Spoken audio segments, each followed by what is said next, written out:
Hello guys, நீங்கள் பார்த்துறது இனிமேல் தமிழ். இந்த வீடியோவில் நம்ம என்ன பார்க்க போகிறோம்னா, ரீபர்த் ஆஃப் அல்டிமேட் மாஸ்டர் அப்படிங்கிற மானோட 4வது எபிசோடோட எக்ஸ்ப்ளனேஷன் தான் பார்க்க போகிறோம். சரி வாங்க வீடியோக்குள்ள போகலாம். போன எபிசோடோட லாஸ்ட்டில் என்ன நடந்திருக்குன்னா, நம்ம ஹீரோவும் அந்த இவன் அப்புறம் ராக 2 பேத்தையும் போட்டு பொழந்து கட்டி இருப்பான். அப்புறம் அவனோட டார்மண்ட்ரிக்கு போய் அல்டிமேட் பாடி கல்டிவேஷன் அப்படிங்கிற ஒரு மெத்தடை ட்ரைனிங் பண்ணி இருந்திருப்பான். கடைசியாக இந்த கல்டிவேஷன் மெத்தடோட ஸ்டேஜ் 1 மாஸ்டர் பண்ணுறதுக்காக அந்த கிராவிட்டி ஜோனுக்கு போயிருப்பான். அந்த இடத்துல பேர்டன் அப்படிங்கிற ஒருத்தன் நம்ம ஹீரோ கூட சண்டை போகிறதுக்கு போயிருப்பான். இதோட போன எபிசோட் முடிஞ்சிருக்கும். இந்த எபிசோடோட ஸ்டார்டிங்லயே அந்த பேர்டனும் அவனோட 7 சக்கராவையும் போராடி ரிலீஸ் பண்ணிக்கிட்டு இப்ப வர புது ஸ்டூடெண்ட்ஸுக்குலாம் ரூல்ஸ்னா என்னன்னு தெரிய மாட்டேங்குது, அதை முதல்ல நான் சொல்லி கொடுக்கணும் அப்படின்னு பைத்தியக்காரனாட சிரிச்சிட்டு இருக்கான். இவன் சிரிக்கிறத பார்த்தா அங்கிருந்த மீதி பேரும் இந்த பேர்டனோட வைட்டல் ஸ்பிரிட்டை பாத்தீங்களா அப்படின்ட்டு இருக்கானுங்க. கைஸ், இந்த வைட்டல் ஸ்பிரிட் அப்படின்னு இவங்க எதை சொல்றாங்க அப்படின்னு தெரியல.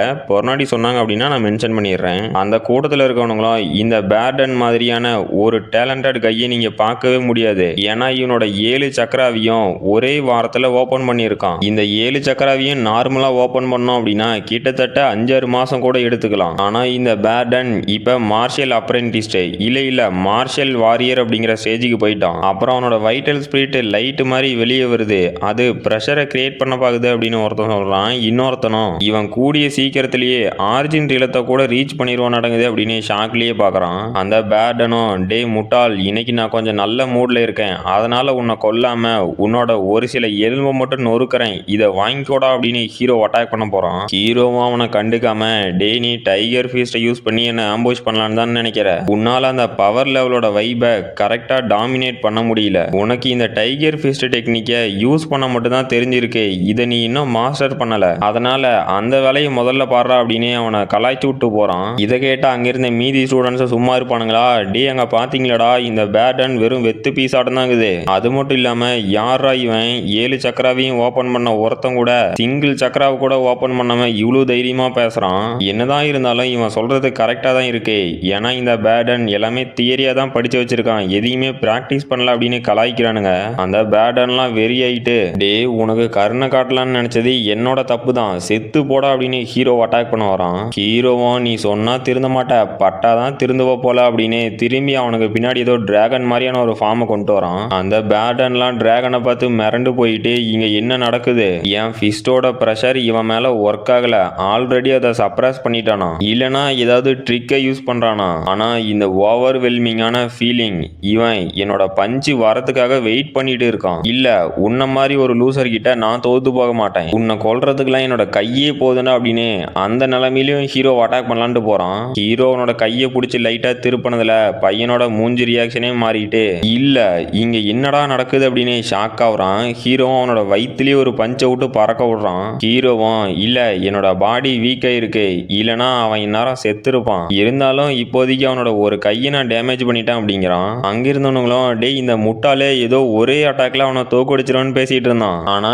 இன்னர் எனர்ஜியே இல்லாத ஒருத்தங்கிட்ட இப்ப தோத்து போற ஸ்டேஜ்ல இருக்கான், உண்மையிலேயே இவன் டம்மி தான் போல பாபா அப்படிங்கிறான். அந்த பேர்டனும் இன்னர் எனர்ஜியே இல்லாத ஒரு லூசர் கிட்ட நான் தோக்குறதா, இருந்தாலும் அவனோட மூவ் ரொம்பவே டெரிஃபைங்கா இருந்துச்சு, ஆனா அவங்கிட்ட அதை மேனேஜ் பண்ற அளவுக்கு ஸ்ட்ரென்த் இல்லனா நான் இப்ப இதை தான் பண்ணணுமா அப்படின்னு யோசிக்கிறான். அப்ப யாரோ பேர்டன் இவனை மன்னிச்சிரு அப்படிங்கிறாங்க. அவனும் இல்ல ஒரு நிமிஷம் நார்மா 5 நிமிஷம் வெயிட் பண்ண அப்படின்னா இந்த முட்டாளோட கதையை முடிச்சு அந்த கிராவிட்டி ரூமை உனக்காக தரேன் அப்படிங்கிறான். அங்க வந்த பொண்ணும் உற்று அவனே அந்த கிராவிட்டி ரூமுக்கு ஃபர்ஸ்ட் போட்டோம் அப்படிங்கிறா. இவளோட பேரு நார்மா லாய்டு. ஹீரோவும் இது நீயான்னு கேக்குறான். அந்த நார்மாவும் நான் கொஞ்சம் கூட எதிர்பார்க்கல, உன்னால கல்டிவேட் பண்ண முடியல அப்படின்னதும் நீ ஸ்ட்ரென்த்தை கெயின் பண்ண ஆரம்பிச்சிட்டியா, அப்புறம் நீ இப்ப பண்ணனமும் நல்லா தான் இருந்துச்சு, என்னதான் உங்ககிட்ட ஸ்ட்ரென்த் இல்லைனாலும் ஏதோ ஒன்று உங்ககிட்ட சஸ்பீஷியஸா இருக்கு அப்படிங்கிறா. ஹீரோவும் நீ கரெக்டா கண்டுபிடிச்சிட்டேன்னு கேட்கறான். அந்த பேர்டனும் நார்மா உனக்கு இவனை தெரியுமான்னு கேட்கறான். அவளும் டே உன்னால என்னை எப்பவுமே தோக்கடிக்க முடியாது, நம்மளோட பவர் டிஃபரன்ஸ் இருக்க அதிகமாயிட்டு போயிட்டே தான் இருக்கு, என்ன வால்டன் ஃபேமிலியோட யங் மாஸ்டர் உங்களால கல்டிவேட்டே பண்ண முடியல, எதுக்காக உங்க ஃபியூச்சரை நினைச்சு கவலைப்படுறீங்க, இதை இப்படியே விட்டுருங்க அப்படிங்கிறா. அந்த பேர்டனும் ஓ நீ தான் அந்த வாட்சன் ஃபேமிலியோட யங் மாஸ்டர்,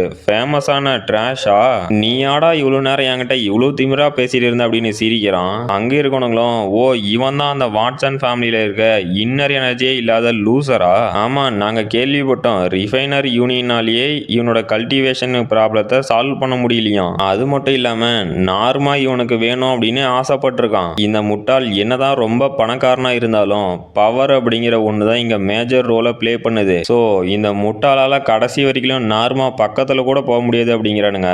ஹீரோவும் நான் அவேக்கன் ஆகிறதுக்கு முன்னாடி கிரிவினுக்கும் இந்த பொண்ணுக்கும் ஏதோ பிரச்சனை ஏற்பட்டிருக்கும் போல அப்படிங்கிறான். இதுக்கு முன்னாடி நம்ம ஹீரோ பாடியில இருந்தவன் இந்த நார்மாவுக்கு ப்ரப்போஸ் பண்ணியிருக்கான். அவளும் எனக்கு வரக்கூடிய ஹஸ்பண்ட் ஹீரோவா இருக்கணும், ஆனா உங்ககிட்ட இன்னர் எனர்ஜியே இல்ல, நீ வெறும் குப்பை தான். மேபி ஒன் டே நீ என்ன தோக்கடிச்சா அப்படின்னா நான் இதை ரீகன்சிடர் பண்றேன் அப்படின்னு நம்ம ஹீரோவோட ப்ரொபோசலை ரிஜெக்ட் பண்ணிட்டு போயிருக்கா. ஹீரோவும் இந்த நார்மா பேசுனதெல்லாம் கேட்டுட்டே இவ ஏதோ மிஸ் அண்டர்ஸ்டாண்ட் பண்ணிட்டாலாட்டங்குது. சரி யாருக்கு தெரியும், நான் ஸ்கார்ட் டிலானா இருந்து இந்த கிரிவின் வால்டனோட பாடியில ரீஇன்கார்னேட் ஆயிருக்கேன்னு இவனுங்க கிட்ட சொன்னாலும் புரியாது அப்படிங்கிறான். அந்த பேண்டனும் இன்னாது இந்த முட்டாளுக்கு நார்மா கேக்குதா, அப்புறம் என்னடா முட்டாளே பகல்லையே கனவு காண்டுட்டு இருக்கான்னு கேக்குறான். ஹீரோவும் எனக்கு தெரிஞ்சு தப்பா நினைச்சிட்டீங்கன்னு நினைக்கிறேன், இருந்துட்டு போட்டோம், இப்ப நான் தோக்கறனா ஜெயிக்கிறனா அப்படிங்கிறது முக்கியம் இல்ல, உன் கூட நான் இங்க கண்டிப்பா சண்டை போட மாட்டேன், இங்க நடந்ததெல்லாம் மறந்துட்டு நான் போய் கல்டிவேட் பண்றேன் அப்படின்ட்டு போறான். அந்த பேட்டன்லாம் ஷாக்ல உறைஞ்சி போயிட்டு இல்ல